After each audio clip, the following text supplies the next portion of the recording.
नमस्कार, खबरों की खबर में आपका स्वागत है। अगले 48 घंटों में सुशांत सिंह राजपूत की जो मौत की मिस्ट्री है, ये जो राज अभी तक दबा हुआ था, उस पर से पर्दा उठने वाला है। सीबीआई से कुछ ऐसी जानकारियां सामने आई है जिसे सुनकर आप भी दंग रह जाएंगे। ये खुलासे सिर्फ सुशांत सिंह राजपूत की मौत को लेकर नहीं है, दिशा सालियान के केस में भी दो ऐसे खुलासे हुए हैं जिससे इस पूरी मौत की जो मिस्ट्री है, दिशा और सुशांत की जो मौत की मिस्ट्री है, उसका पूरा का पूरा एंगल ही बदल गया है। और ये अगले 48 घंटों में मुंबई पुलिस और महाराष्ट्र सरकार के कई सारे नेताओं और मंत्रियों की हालत खराब होने वाली है। वो विचलित हो गए हैं, इसलिए कुछ वो उल्टे पुल्टे डिसीजंस भी ले रहे हैं, यू टर्न लेना इन्होंने शुरू कर दिया है। ये पूरी जानकारी मैं आपके साथ अभी शेयर करने वाला हूं आगे। लेकिन एक खेल जया बच्चन ने कर दिया। अमिताभ बच्चन की पत्नी ने आज राज्यसभा में जो भाषण दिया है, वो लग रहा था कि वो अब बचाव में ये जो बॉलीवुड गैंग है, ये जो ड्रग माफिया है, ये जो बॉलीवुड के अंदर जो सड़ांध है, ये जो गटर बन गया है ये कला के नाम पे बॉलीवुड, उसको डिफेंड करने के लिए वो पहुंची। और उन्होंने जो वक्तव्य दिया है वो किस, उसका मायने क्या है, उन्होंने क्यों बयान दिया, इसके बारे में भी कुछ एक्सक्लूसिव जानकारियां हमारे पास है। लेकिन सबसे पहले सुशांत सिंह राजपूत की मौत की जो मिस्ट्री है, वो कैसे अगले 48 घंटों में बिल्कुल ही दिन के उजाले की तरह साफ होने वाला है, उसके बारे में कुछ जानकारियां हमारे पास आई है। दरअसल 17 तारीख को एम्स की जो मेडिकल बोर्ड बनी थी, जो फॉरेंसिक टीम जो है वो डॉक्टर्स की, इन लोगों की मीटिंग होने वाली है। और मीटिंग के बाद ये जो फॉरेंसिक रिपोर्ट, जो ऑटोप्सी रिपोर्ट है या जो तस्वीरों से लेकर के इन्होंने जो अपनी जो जांच की है, उसके रिपोर्ट को वो सौंपने वाली है सीबीआई को। और उस दिन जनता को भी मालूम चलेगा कि मेडिकल बोर्ड की तरफ से ये जो एम्स के जो टॉप हिंदुस्तान के फॉरेंसिक एक्सपर्ट्स हैं, उन्होंने इस पूरे केस में क्या पाया है और किन्हें वो इसके लिए आरोपी बना रहे हैं, कहां गड़बड़ियां हुई हैं। तो 3-4 खबरें उससे जुड़ी हुई सामने आई हैं। पहली बात यह है कि जो मेडिकल बोर्ड है, उनको ये साफ साफ लग रहा है ये केस होमिसाइड का है, ये सुसाइड का केस नहीं है, ये आत्महत्या का केस नहीं है, बल्कि ये एक मर्डर है। और इसके लिए जो दलीलें दी जा रही हैं, वो वही दलीलें हैं जिसके ऊपर से लगातार मीडिया के कुछ लोग इस पे सवाल जो खड़ा कर रहे थे।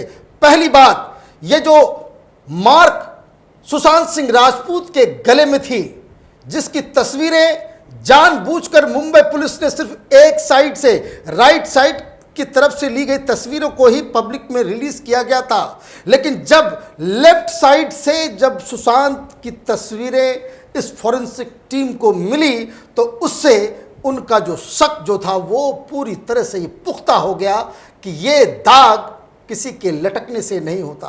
और तो और ये जो तस्वीरें जो दिखाई जा रही हैं कि कोई हरा सा कपड़ा है जो टंगा हुआ है, उससे इस तरह के दाग नहीं हो सकते।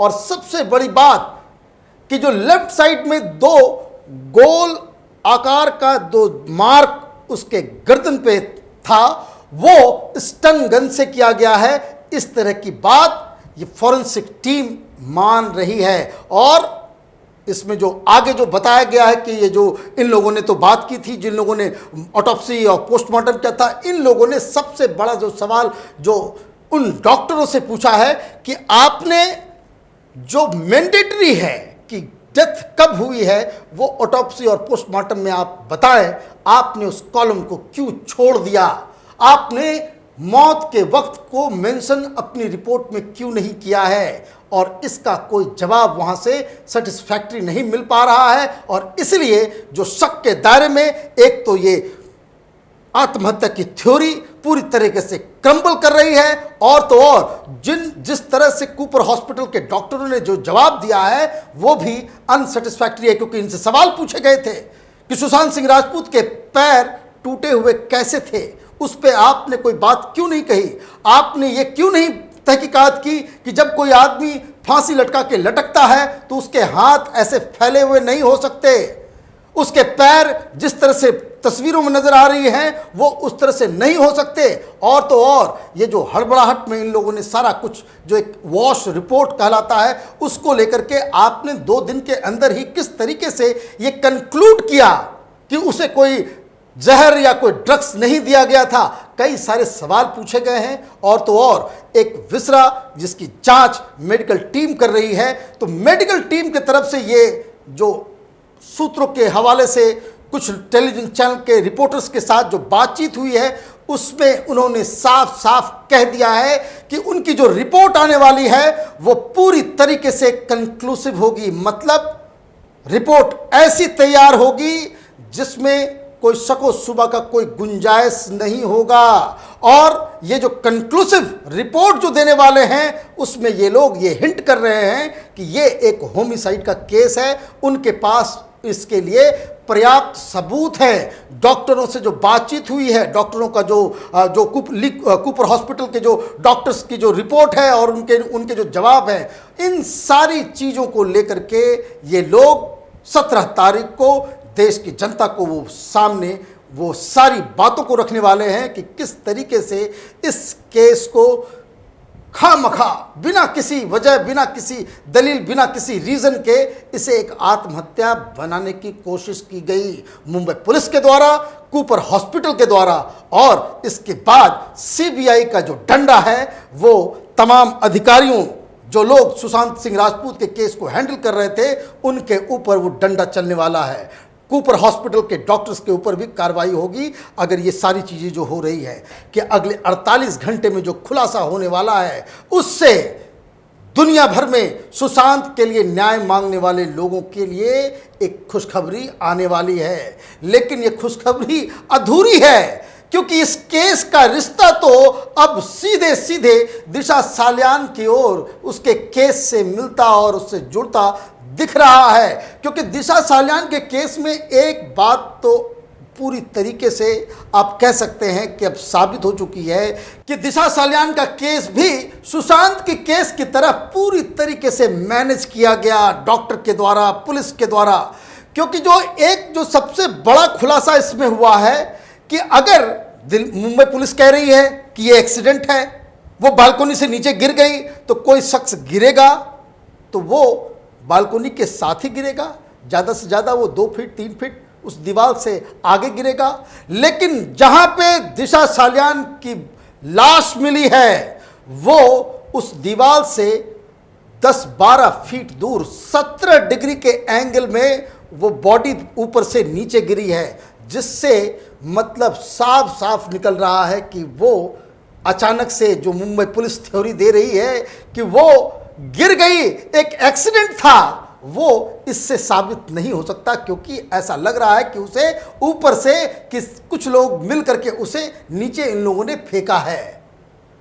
जो खुलासे हो रहे हैं, जो राणे साहब के पुत्र ये जो नितेश राणे खुलासे कर रहे हैं, जो जानकारियां दे रहे हैं, वो अपने आप में माइंड बॉगलिंग है। क्योंकि वो उनका दावा है कि ये सारी चीज़ें जो हुई हैं उसमें एक बहुत बड़े नेता का सीधे सीधे तौर पे इन्वॉल्वमेंट है। और इसलिए पुलिस और डॉक्टर ये सारे जो पूरा का पूरा तंत्र दिशा सालियान के केस को पहले तो आत्महत्या बताया, फिर बाद में एक्सीडेंट बता करके इसे लीपापोती करने में जुटी हुई थी। लेकिन इससे भी ज़्यादा खतरनाक खुलासा ये हुआ है कि दिशा सालियान की मौत 1:30 बजे रात में हुई है और उसके ठीक 4 घंटे पहले मतलब 8:30 बजे रात से 1 बजे तक उसके फ़ोन कॉल्स के जितने भी डिटेल्स हैं, जो CDR जो निकाला गया है उसमें से सारे के सारे डिटेल जो है वो डिलीटेड हैं।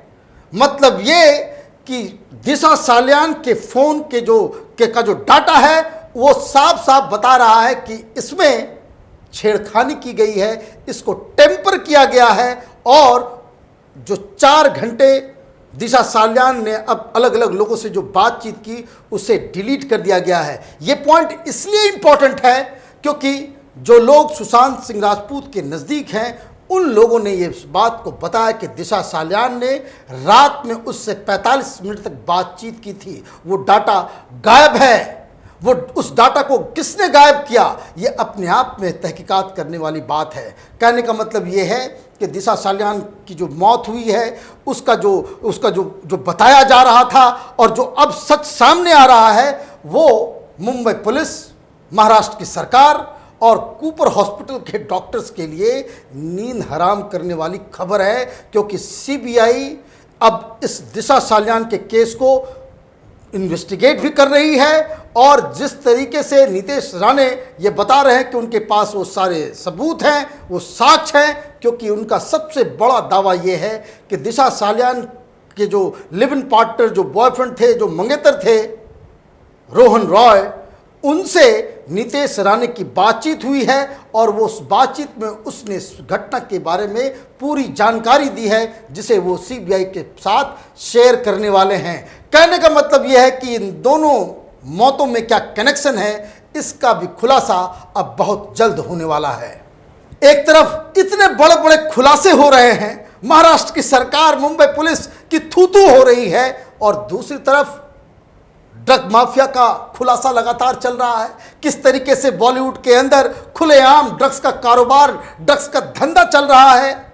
जिस तरीके से सुशांत सिंह राजपूत की मौत हुई, जिस तरीके से कंगना के खिलाफ कार्रवाई की गई, इन सब के ऊपर बॉलीवुड की बड़ी बड़ी हस्तियों को सामने आना चाहिए था। देश की जनता उनसे गुहार लगाती रही कि कोई तो सामने आए जो शिवसेना के खिलाफ, सरकार के खिलाफ, मुंबई पुलिस के खिलाफ न्याय की बातें करे, लेकिन कोई आदमी, कोई भी सेलिब्रिटी, वो मर्द तांगे वाला ने भी अपनी जुबान नहीं खोली। लेकिन आज उनकी पत्नी जया बच्चन ने राज्यसभा में एक बहुत ही शर्मनाक बयान दिया। दरअसल इस पूरे मसले को विपक्ष पॉलिटिकल एंगल देना चाह रहा है।